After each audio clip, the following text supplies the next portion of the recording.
अस्सलाम वालेकुम everyone, welcome back to my channel GV cooking. कैसे हैं आप लोग सब? उम्मीद करती हूँ हम लोग सब खैरियत से होंगे। आज की ज़बरदस्त सी वीडियो में हम बनाएंगे 1 अंडे और आधा कप मैदे से 2 पाउंड केक का स्पंज, जो कि बहुत ही ज़बरदस्त, बहुत ही मॉइस्ट, बहुत ही सॉफ्ट ये स्पंज बनता है। इसमें फिलिंग करके आप ईज़िली इसको 2 पाउंड केक कर सकते हैं, क्योंकि बेसिक हमारा स्पंज होता है।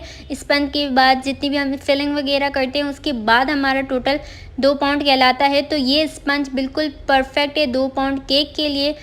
तो इस वीडियो को एंड तक ज़रूर देखिएगा ताकि आप भी सारे टिप्स और ट्रिक्स को जान सकें और इतना यम्मी सा केक अपने घर पर बना सकें। तो आइए वीडियो को स्टार्ट करते हैं। तो इस चॉकलेट केक को हम मार्बल का टच देंगे। तो इसकी रेसिपी के लिए हमें चाहिए अंडा, मैदा, icing sugar, oil, lemon juice, vanilla essence, baking powder, milk and cocoa powder. अब मैं इसकी क्वांटिटीज़ भी आपको डिस्क्राइब कर देती हूँ। एक मीडियम साइज़ का हमने अंडा लिया है। मैदा, जैसे कि मैंने आपको कहा, हाफ कप है। हमारी बेसिक रेमेडी केक की यही है कि हमारा हाफ कप मैदा और 1 अंडे से हम ये ज़बरदस्त स्पंज बनाएंगे। और ये ग्राम्स में है 90 ग्राम। आइसिंग शुगर मैंने ली है again half cup plus 3 table spoon, और ये ग्राम्स में है 120 ग्राम। आइसिंग शुगर अगर आपके पास नहीं है तो आप नॉर्मल शुगर को ग्राइंड करके भी यूज़ कर सकते हैं। और हमने यहाँ पर ऑयल लिया है हाफ कप, यानी 80 ml और GM में बस इतना ही फ़र्क होता है कि ग्राम्स हम लोग सॉलिड चीज़ों के लिए यूज़ करते हैं और ml हम लोग लिक्विड चीज़ों के लिए यूज़ करते हैं। लेमन जूस मैंने लिया यहाँ पर हाफ टी स्पून। इससे हमारी शुगर बहुत ज़्यादा बैलेंस आउट रहती है और हमारा केक बहुत ज़्यादा मॉइस्ट बनता है। वनीला एसेंस 1 टीस्पून जितनी ऐड करेंगे। अगर आपके पास चॉकलेट एसेंस है तो वेल एंड गुड। और यहाँ पर बेकिंग पाउडर मैंने यूज़ करा है 10 ग्राम। ग्राम्स में 10 ग्राम से और table spoon 1 table spoon plus quarter tea spoon को मिलाकर हमारा 10 ग्राम्स बनता है। मिल्क मैंने यहाँ पर 50 ml लिया है, यानी ये कप में है 1/3 कप। और जो लास्ट में कोको पाउडर हमारे चॉकलेट केक बनाने के लिए यूज़ करा है वो है 30 ग्राम्स, और कप्स में ये है 1/4 कप। तो इस रेसिपी को हम कंटिन्यू करते हैं और बीटिंग के प्रोसेस स्टार्ट करते हैं। बीटिंग स्टार्ट करने से पहले 2 चीज़ों को जो आपको खास ख्याल रखना है वो ये कि आप जो भी मोल्ड यूज़ कर रहे हो उसे अच्छे से पहले ग्रीस कर लें। ग्रीस आपने ओवरऑल करना है। ग्रीस करने के बाद आपने बटर पेपर बेस पे लगा देना है। और साइड पे ग्रीस करने से ये होता है कि फॉर एग्जांपल अगर आपका थोड़ा सा ओवर बेक्ड अगर आपका केक हो गया तो उसकी जो सॉफ्टनेस है वो ख़राब नहीं होगी, एक क्रस्ट लेयर नहीं बनेगी, बहुत ज़्यादा क्रस्ट नहीं बनेगी अगर ओवर बेक हो जाएगा। वरना अगर आप साइड्स में ग्रीस नहीं करते तो उससे क्या होता है, जब आपकी 5 मिनट भी अगर आप ओवर बेक कर देंगे तो आपकी क्रस्ट बहुत ज़्यादा हार्ड हो जाती है और फिर उसकी साइड्स को कट करना मतलब एक पूरा शेप को ख़राब करने के बराबर होता है। तो ये छोटी छोटी टिप्स होती हैं जो हमें बेकिंग में बहुत ज़्यादा बेनिफिट देती हैं। अब हम इनकी बीटिंग पे बात करें तो सबसे पहले यहाँ पर मैंने ऑयल और शुगर को सबसे पहले मिक्स कर लेना है।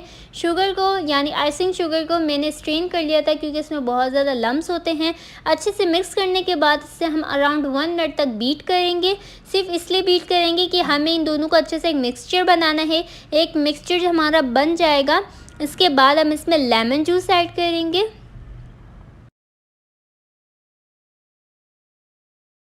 लेमन जूस ऐड करने के बाद फ़ौरन हमारा जो एक मिक्सचर होगा वो फ़ौरन से लम्स यानी मोटे मोटे जो हमारे लम्स बनना स्टार्ट हो जाएंगे।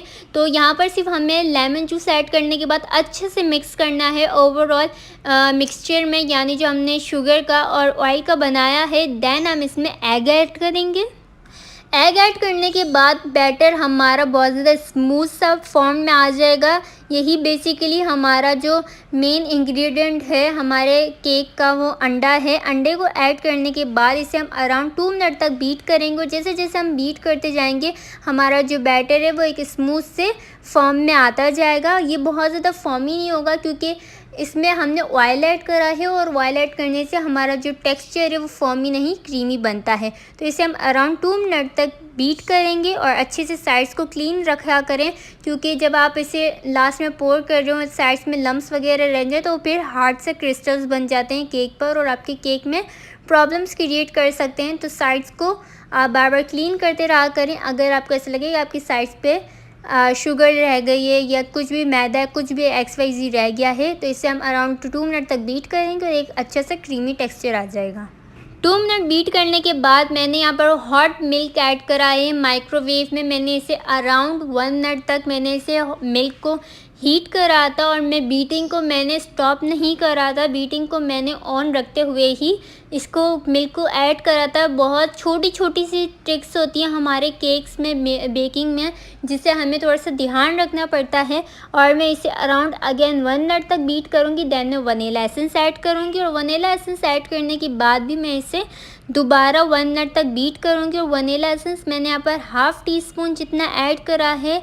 और अगर आपके पास चॉकलेट एसेंस है तो आप वो भी ऐड कर सकते हैं। अगर आपको कॉफ़ी का फ्लेवर ऐड करना है तो आप थोड़ी सी कॉफ़ी को वाटर में डिज़ोल्व करके उसे भी ऐड कर सकते हैं। इट्स अप टू यू कि आपको किस टाइप का अपना फ्लेवर रखना है। देन यहाँ पर एक लिक्विडी सा हमारा बैटर हो जाएगा तो हमारे बीटिंग प्रोसेस स्टॉप हो जाएगा। देन हम ड्राई इंग्रेडिएंट की तरफ आते हैं। ड्राई इंग्रेडिएंट मैंने जितने भी यूज़ करे मैंने सबको पहले स्ट्रेन कर लिया, क्योंकि उसमें कुछ भी लम्स वगैरह हो सकता है, कुछ भी XYZ पत्थर वगैरह कुछ भी हो सकता है, तो उसके लिए हमें सबसे पहले स्ट्रेन करना पड़ता है। देन स्ट्रेन मैंने सारे करके रखे थे। यहाँ पर अगेन जब हम इसे ऐड करेंगे तो हमें तीनों चीज़ों को अच्छे से मिक्स करना है, ड्राई इंग्रेडिएंट को।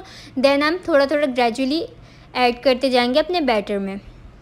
तो बैटर में मैंने 3 स्टेप में ऐड करूँगी, यानी मैं थोड़ा थोड़ा करके जो ग्रेजुअली ऐड करूँगी वो 3 स्टेप पे मैं अपने ड्राई इंग्रेडिएंट को कंप्लीट करूँगी। और यहाँ पर मैं जो क्लॉकवाइज एक डायरेक्शन चला रही हूँ, आप अगर एंटी क्लॉकवाइज डायरेक्शन यूज़ करें तो आप एंटी क्लॉकवाइज यूज़ करें, और क्लॉकवाइज यूज़ करें तो पूरे बीटिंग मिक्सिंग में आपने एक ही डायरेक्शन यूज़ करनी है, आपने बार बार चेंज नहीं करनी। इसी तरीके से सारा ड्राई इंग्रेडिएंट पोर करते जाना है और इसी तरीके से मिक्स करते जाना है कि हमारा बहुत ही थिक और क्रीमी सा बैटर बन जाएगा। और ये बिल्कुल एक परफेक्ट रिच ब्राउनी केक भी कह सकते हैं इसे हम चॉकलेट केक भी कह सकते हैं। बहुत ही मॉइस्ट, बहुत ही सॉफ्ट सा हमारा ये केक बनता है। और आप इसकी थिकनेस देख सकते हैं कि कितनी स्मूथ सी इसकी थिकनेस है। तो बस इसे हम केक के मोल्ड में पोर कर देंगे। और जब इसे पोर करने के बाद इस स्पंज में थोड़े से एयर बबल्स बनते हैं, तो इसकी टैपिंग हमें करनी है। हमें जब इसे डाल रहे होंगे तो आपको स्पैचुला की नीड पड़ेगी। बहुत ज़्यादा थिक है कंसिस्टेंसी में होता है, उतना ही रिच इसके फ्लेवर्स हैं। तो आप देख सकते हैं कितने सारे बबल्स फॉर्म हुए हैं। तो आपको 2-3 दफ़ा टैप करना है। टैप करने के बाद आपको 30 सेकंड्स इसे रहने देना, डायरेक्ट ओवन में मत डालना। 30 सेकंड्स रहने था ताकि हमारे जितने भी जो एयर बबल्स हैं वो फ्यूज़ हो जाएं। और जब वो फ्यूज़ हो जाएंगे इसे हम ओवन के अंदर रख देंगे। विदाउट ओवन भी मैं बहुत सारी वीडियोस के अंदर बता चुकी हूँ कि किस तरीके से विदाउट ओवन में बेक करती हूँ अपने केक्स। तो यहाँ पर हमने टेम्परेचर रखा है 180, ग्रिल हमने दोनों ऑन रखी है और इसे बेकिंग टाइम हमारा 35 मिनट है। यह हमारा बिल्कुल परफेक्ट सा चॉकलेट स्पंज केक रेडी हो चुका है। आप देख सकते हैं कितना परफेक्ट ये केक बना है, कोई यकीन नहीं कर सकेगा कि सिर्फ 1 अंडा और हाफ कप हमारा मैदा था जिससे परफेक्ट से स्पंज बना है। इसे हमें डीमोल्ड करने के लिए नाइफ या किसी चीज़ की भी ज़रूरत नहीं पड़ती। बेसिकली मैंने यहाँ पर इसे गरम ही मतलब लाइक अराउंड 5 मिनट्स हुए थे, इसके बाद ही मैंने इसे डीमोल्ड कर लिया था, वरना जब ये खुद ठंडा हो जाता है अपनी साइड से खुद छोड़ देता है। लेकिन अगर आपको गरम ही डीमोल्ड करना है तो आपको हल्की सी नाइफ साइड्स पे लगानी पड़ेंगी, तो उससे बिल्कुल आपका ये परफेक्ट से निकल के आ जाएगा। और कितना परफेक्ट हमारा एक केक बना है। इसकी फिलिंग करने के बाद ये बिल्कुल परफेक्ट 2 पाउंड का केक हो जाता है, क्योंकि सबसे पहले हम इसकी सोकिंग करते हैं तो उससे हमारा वेट बढ़ जाता है। देन हम व्हिप क्रीम जब अच्छी सी एक लेयर लगाते हैं तो उसका भी एक बहुत अच्छा सा वेट होता है। देन हम अपनी टॉपिंग लगाते हैं, बीच में चेरीज़ की होती हैं, पाइनएप्पल्स की होती हैं या तो मिक्स फ्रूट्स की होती हैं, तो उनका अपना भी बहुत ज़्यादा वेट होता है, जिसकी वजह से हमारा जो 2 पाउंड्स केक है वो और नियर आ जाता है। देन हम अगेन ऊपर व्हिप क्रीम लगाते हैं, सोकिंग करते हैं बहुत अच्छे से। ये केक्स में जो हमारे बेकरी के केक्स होते हैं, जो हमारे ऑयल स्पंज केक नहीं होते, जो ये बेसिकली ये ऑयल स्पंज केक मैंने आपको बताया, लेकिन जो नॉर्मल ऑयल स्पंज नहीं होते, सिर्फ एग स्पंज केक होते हैं, उसमें भी बहुत ज़्यादा सोकिंग करी जाती है, क्योंकि सोकिंग करने से जो वेट है वो बढ़ जाता है। प्लस बेकरी के जो केक्स होते हैं उसमें आप देखेंगे कि मिडल में इतनी ज़्यादा सेंटर में टॉपिंग वगैरह नहीं होती, लाइक फ्रूट्स वगैरह नहीं होते, लेकिन उसकी क्रीम इतनी ज़्यादा होती है, क्योंकि क्रीम का बहुत ज़्यादा खुद का वेट होता है। लेकिन अगर आप होम बेक करें तो इतना ज़्यादा क्रीम मत ऐड करें, क्योंकि वो टेस्ट इतना अच्छा नहीं करता। आप एटलीस्ट अगर थोड़े से इंक्रीज़ कर देंगे फ्रूट्स में तो आपकी क्वांटिटी भी ज़्यादा इंक्रीज़ हो जाएगी, और जो सामने वाला खा रहा होगा ना उसको भी बहुत ज़्यादा फ्लेवरफुल आपका केक लगेगा। तो यहाँ पर मैंने अच्छे से स्प्रे बॉटल से सोकिंग कर ली थी। देन मैं इसे 2-3 मिनट्स का रेस्ट दिया था ताकि अच्छे से हमारा जो मिल्क है वो एब्जॉर्ब हो जाए। मैंने यहाँ पर मिडल में सेंटर में टॉपिंग वगैरह इस वजह से नहीं करी क्योंकि मुझे एक मार्बल इफ़ेक्ट, चॉकलेट का मार्बल इफ़ेक्ट देना था, जिस वजह से मैंने इसमें टॉपिंग वगैरह नहीं करी। अगर आप चाहते हैं कि मैं एक डिटेल वीडियो बनाऊँ कि स्पंज में हम एक 2 पाउंड के स्पंज को 2 पाउंड केक में कैसे कन्वर्ट करें, तो मैं भी उस पर ऑफकोर्स पूरी डिटेल वीडियो बनाऊंगी एक एक टिप्स के साथ कि कितने ग्राम्स हमारी व्हिप क्रीम ऐड हो रही है, कितने ग्राम हमारे टॉपिंग्स ऐड हो रहे हैं और कितने ग्राम हमें टोटल कॉस्टिंग वगैरह भी हुई। मैं उस पर भी टॉपिक पे पूरी एक एक्सप्लेन करूँगी। लेकिन अभी हमारा रिलेटेड क्या टॉपिक है कि हमें एक एग से और स्पंज बनाना है, तो यहाँ पर मैंने आपको डिटेल वीडियो उसके ऊपर दे दिए। देन यहाँ पर मैंने चॉकलेट मेल्ट करी और उसकी कंसिस्टेंसी अगर आपको थोड़ी सी थिक लगे तो आप उसमें मिल्क थोड़ा सा ऐड कर सकते हैं, व्हिप क्रीम या तो आप डेयरी क्रीम कुछ भी ऐड कर सकते हो उसकी कंसिस्टेंसी को थिन करने के लिए। यहाँ पर मैंने वाइट चॉकलेट और जो डार्क ब्राउन चॉकलेट होती है उसे मेल्ट कर लिया था और उसकी कंसिस्टेंसी थोड़ी सी थिन करने के लिए मैंने मिल्क ऐड करा था। अच्छा, मिल्क फ़ौरन से मत ऐड कर दिया करें। अगर आप, मैंने यहाँ पर जो मेरी चॉकलेट थी वो रूम टेम्परेचर पे थी, तो मैंने बॉइलिंग मेथड से नहीं करा था, डायरेक्ट मैंने 30 सेकंड्स के लिए माइक्रोवेव करा। जब मेरी बिल्कुल मिडल मेल्टेड हो गई, यानी बहुत ज़्यादा सॉफ्ट मेल्ट हो गई थी, तो मैंने बस इन्हें मिक्स करा और मेरी बिल्कुल परफेक्टली एक स्मूथ कंसिस्टेंसी के अंदर चॉकलेट आ गई। दैन मैंने इसको थिन करने के लिए थोड़ा सा मिल्क ऐड करा था, अराउंड 2 टेबलस्पून, और मेरी एक कंसिस्टेंसी आ गई थी। मुझे बहुत ज़्यादा थिन नहीं रखना था टेक्सचर को, क्योंकि मुझे परफेक्ट सा ग्लेस टाइप का एक अपने केक का लुक चाहिए था। अगर आपको पोरिंग इफ़ेक्ट चाहिए तो आप उसके लिए कंसिस्टेंसी थोड़ी सी थिन रखेंगे, क्योंकि आप इसे डायरेक्ट पोर करेंगे तो वो बिल्कुल साइड्स पे खुद ब खुद जाता जाएगा। लेकिन ये जो परफेक्ट बनता है ना गनाश टाइप का, ये गनाश भी नहीं है बेसिकली, लेकिन मैंने चॉकलेट ही मेल्ट करी, मैंने डेयरी क्रीम नहीं ऐड करी, लेकिन इसकी कंसिस्टेंसी जितनी थिक है ना वो बिल्कुल एक गनाश की जैसी लग रही है, क्योंकि मैंने इसमें सिर्फ और सिर्फ 2 चम्मच जितना मिल्क ऐड करा और उसे मैंने पोर करा, और मैंने इसकी साइड्स पे भी अच्छे से चॉकलेट्स लगाई थी और एक अच्छे सा फिनिश लुक दिया था इसकी साइड्स का भी, ऊपर से भी।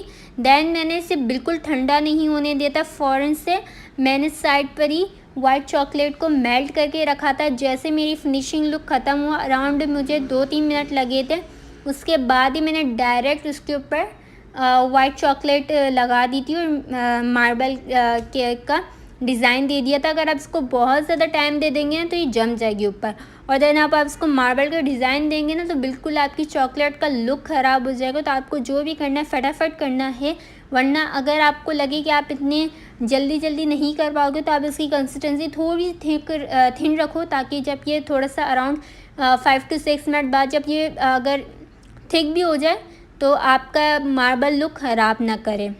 तो यहाँ पर हमारा perfect delicious chocolate cake with marble touch ready है। तो अगर आपको आज की मेरी रेसिपी थोड़ी सी भी अच्छी लगी तो वीडियो को लाइक और मेरे चैनल को सब्सक्राइब ज़रूर कीजिएगा, और मुझे कमेंट सेक्शन में ज़रूर बताइएगा कि आपकी रेसिपी कैसी लगी। और अगर आप अपने घर पे रेसिपी बनाएं तो मुझे फ़ीडबैक ज़रूर दीजिएगा कि आपका एक्सपीरियंस कैसा लगा। मिलते हैं नेक्स्ट वीडियो में, तब तक के लिए अल्लाह हाफ़िज़।